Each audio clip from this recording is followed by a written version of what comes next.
नमः। वक्रतुंड महाकाय सूर्यकोटि प्रभा निर्विघ्नं कुरु मे सर्वकार्ये सर्वदा। गजाननं भूतगणाधिसेवितं कपिजम्बूफलचारुभक्षणं उमासुतं शोकविनाशकारकं नमामि विघ्नेश्वर पाद पंकजम। जो हाथी के समान मुख वाले हैं, भूतगणाधीश्वर सेवित रहते हैं, कैथा तथा जामुन फल जिनके लिए प्रिय भोज्य है, पार्वती के पुत्र हैं तथा जो प्राणियों के शोक का निवारण करने वाले हैं, उन विघ्नेश्वर के चरण कमलों में मैं नमस्कार करता हूँ।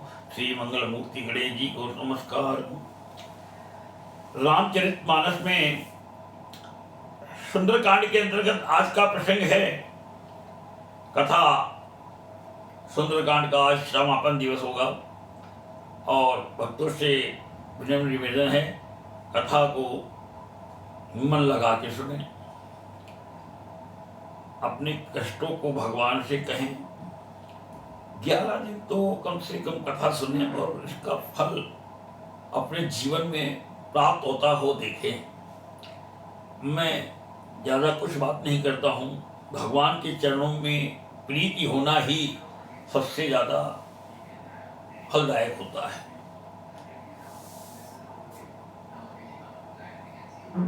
तो इसी बात को आगे बढ़ाते हुए कथा को YouTube चैनल के माध्यम से राजेंद्र मिश्रा 01 सब्सक्राइब करें, शेयर कर दें और लोगों को कथा आगे पहुंचाएं। कथा कई 25 साल से बराबर पढ़ी जा रही है, मगर जब कथा को समझ लिया कि अब ये किसी भी माध्यम से लोगों तक पहुंचाई जाए, तब ही कथा का आगे विस्तार बढ़ाया गया है। श्री राम जी, श्री सीता जी, भोलेनाथ बाबा मैया पार्वती जी सभी के ऊपर अपनी कृपा बरसाएं और कथा का आनंद लें। गरल सुधारी पुकरई बिताई, गोपद सिंधु अनल शीतलाई। राम सिया राम जय जय राम। सुनत विनीत बचन अति, कह कृपाल मुस्काई। जेहि विधि उतरे कपि कटकु, तात सो कहूं उपाई। सागर के नम्र मीठे और मृदुल वचनों को सुनकर भगवान श्री कोमल हृदय कमल नयन श्री रामचंद्र जी मुस्कुराए और क्या कह रहे हैं?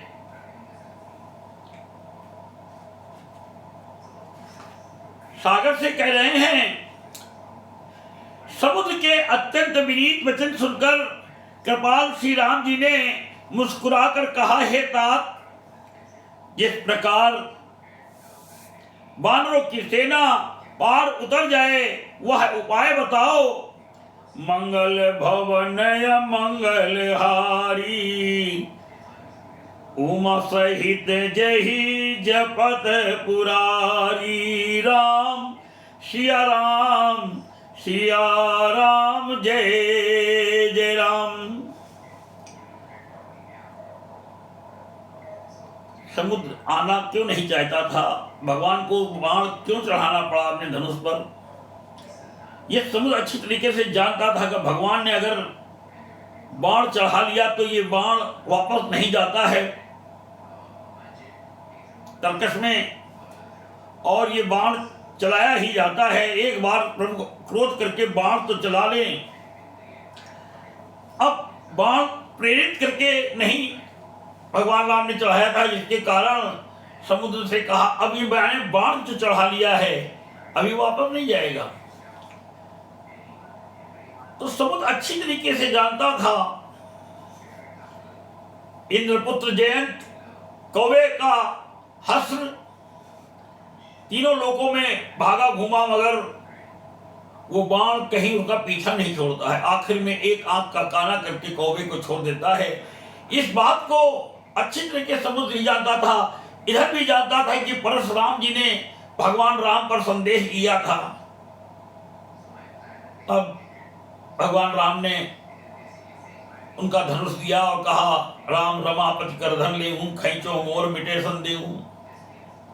तो भगवान ने जैसे चाप लिया लेत चाप आप वहीं चले गए हूँ, परशुराम मन विस्मय भय हूँ। तो इस बात से राम जी ने कहा परशुराम जी से, जो मैंने ये बाण चढ़ाया है, ये बाण खाली नहीं जाएगा, बताओ अब क्या किया जाए तुम्हारे साथ। परशुराम जी ने कहा, मेरा आने जाने का रास्ता मार्ग न बंद करे, मेरे जितने भी पुण्य हैं इनको नष्ट करिए। भगवान ने परशुराम जी की बात सुनी और उनका भी विनय सुना, और उनके जो पुण्य थे सारे नष्ट हो गए, आवागमन का मार्ग उनका नहीं रोका गया। इसी प्रकार समुद्र भी जान रहा है कि भगवान एक बार बाण चढ़ा तो ले, हम भगवान को बताएंगे कि इस बाण का क्या किया जाए। तो इसी बात की आगे है, और बता रहे हैं जल के अधिपति यानी जल के राजा यानी समुद्र बता रहे हैं, नाथ नील नल कपि दो भाई, लरिकाई ऋषि आशीष पाई।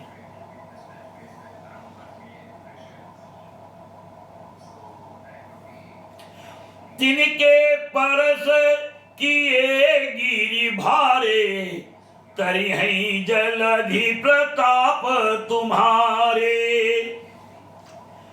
समुद्र ने कहा, हे नाथ, नील और नल दो वानर भाई हैं, उन्होंने लड़कपन में ऋषि से आशीर्वाद पाया था, उनके स्पर्श कर लेने से ही भारी भारी पहाड़ भी आपके प्रताप से समुद्र पर तैर जाएंगे। मैं पुनि उर धरी प्रभु प्रभुताई, करिहूं बल अनुमान सहाई। और कह रहा है समुद्र कि मैं भी दोबारा कोशिश करूंगा कि प्रभु की कुछ सहायता अपने हाथ से भी करूं। मैं पुनि उर धरी प्रभु प्रभुताई, करियहूं बल अनुमान सहाई। एहि विधि नाथ पयोरी बधाई, जही सुज सुलोक तिहु गाई। मैं भी प्रभु की प्रभुता को हृदय में धारण कर अपने बल के अनुसार यानी जहां तक मुझसे बन पड़ेगा सहायता करूंगा प्रभु। हे नाथ, इस प्रकार समुद्र को बधाइए जिससे तीनों लोकों में आपका सुंदर यश गाया जाए। यही सर, अब देखो कह रहा है समुद्र इस सर को यानी इस तीर को, सर कहते हैं तीर को, यही सर मम उत्तर तटवासी, हथौ नाथ खल नर अगरासी। सुनि कृपाल सागर मन पीरा, हर तुरत ही हरिय राम रणधीरा।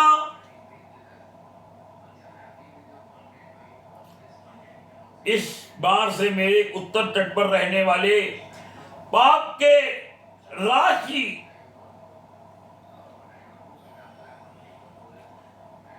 दुष्ट मनुष्यों का वध कीजिए प्रभु। कृपाल और रणधीर श्री राम जी ने समुद्र के मन की पीड़ा सुनकर उसे तुरंत ही हर लिया, यानी अर्थात बाण से उन दुष्टों का वध कर दिया जो समुद्र को अपवित्र करते थे। समुद्र व्यथित था, पीड़ित था, जिसके कारण वो नहीं आ रहा था। देखी राम बल पौरुष भारी, हरसि पयो निधि भयहु सुखारी। सकल चरित कही प्रभु ही सुनावा। और अपने जो मैंने ये बातें बोली हैं उसको संक्षेप में जाकर के उसने सब प्रभु को बताया। सकल चरित कही प्रभु ही सुनावा, चरण बंदी पाथोगी सिधावा। श्री राम जी का भारी बल और पौरुष देखकर समुद्र हर्षित होकर सुखी हो गया। उसने उन दुष्टों का सारा वृत्तांत यानी चरित्र प्रभु को कह सुनाया। फिर चरणों की वंदना करके समुद्र चला गया। कि छंद के रूप में है, दीन दयाल बिरद संभारी, हरहु नाथ मम संकट भारी। राम सिया राम, सिया राम जय जय राम। निज भवन गवन सिंधु श्री रघुपति मत भायहूँ। यह चरित कलिमल हर जथा मति दास तुलसी गायऊं। सुख भवन संशय समन दमन, विषाद रघुपति गुण गना। तज सकल आश भरोस गावहीं, सुनहि संतत सठ मना। समुद्र अपने घर चला गया। श्री रघुनाथ जी को यह मत यानी उसकी सलाह अच्छा लगा। यह चरित्र कलयुग के पापों को हरने वाला है। इसे तुलसीदास ने अपनी बुद्धि के अनुसार गाया है। श्री रघुनाथ जी के गुण समूह सुख के धाम, संदेह का नाश करने वाले और विषाद का दमन करने वाले। विश्व भरण पोषण कर जोई, ताकर नाम भरत से होई। राम सिया राम, सिया राम जय जय राम। अरे मूर्ख मन, तू संसार का सब आशा भरोसा त्याग कर निरंतर इन्हें गा और सुन। सुन सिय सत्य आशीष हमारी, पूजी ही मन कामना तुम्हारी। राम सिया राम, सिया राम जय जय राम। सकल सुमंगल दायक रघुनायक गुणगान, सादर सुनहि ते तरई, सादर सुनहि पे, सादर सुनहि ते तरई। भव सिंधु बिना जल जान।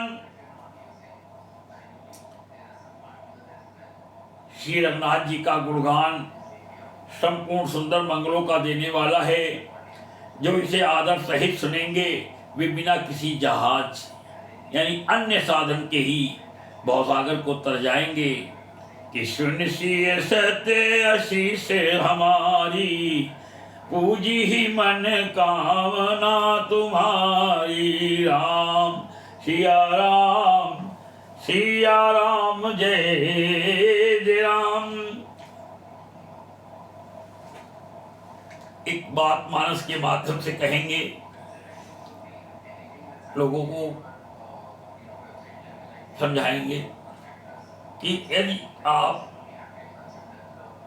प्रायः सूरज डूबता हुआ देखते हैं तो आप लोगों को चाहिए कि उगता हुआ सूरज भी स्वयं देखें। ऐसा ना होने पर क्या होता है, डूबता हुआ सूरज तो आप देखते हैं, उगता हुआ सूरज के समय आप सोते रहते हैं, जिसके कारण आपके अंदर और आपके घर परिवार में थोड़ा सुख शांति की अभाव हो जाता है।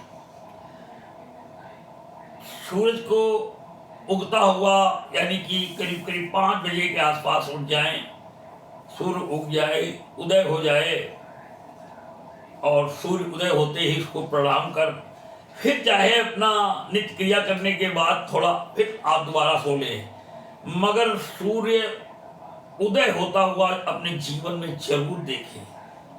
निश्चय ही कल्याण होगा यदि आप सूर्य, और यदि क्या आप लोग सभी लोग सूर्य अस्त होता हुआ तो देखते ही हैं, मगर उदय होता हुआ देखने में कुछ लोगों को शायद ये सुख प्राप्त नहीं होता है, तो जिसके कारण कुछ क्लेश मन में आते हैं। तो भक्तों को इस बात का कहूँगा कि जो लोग भी सुबह सुबह 5 बजे के आसपास नहीं उठते हैं तो कोशिश करें और सूर्य को उदय होता हुआ देख करके उसको ना प्रणाम करें, आप कुछ ना करें, कम से कम उस समय, कम से कम उतनी देर के लिए आप अपना विश्राम छोड़ दें। आपका कल्याण देखिए कैसे नहीं होता है। भगवान प्रभु सूर्यवंशी हैं, अभिजित मुहूर्त में इनका भी जन्म हुआ है भगवान श्री राम जी का। दोपहर को 12 बजे भगवान श्री कृष्ण का, रात्रि को 12 बजे भगवान श्री रामचंद्र जी का दोपहर को 12 बजे। अभिजित मुहूर्त दोनों का एक ही है। तो आज सुंदरकांड का समापन है। मासापरायण 24वां विश्राम इत श्रीमद् रामचरितमानसे सकल कल कलिश विध्वंसने पंचमः सोपान समाप्त। कलयुग के समस्त पापों का नाश करने वाले श्री रामचरितमानस का यह 5वां सोपान समाप्त हुआ, सुंदरकांड समाप्त हुआ।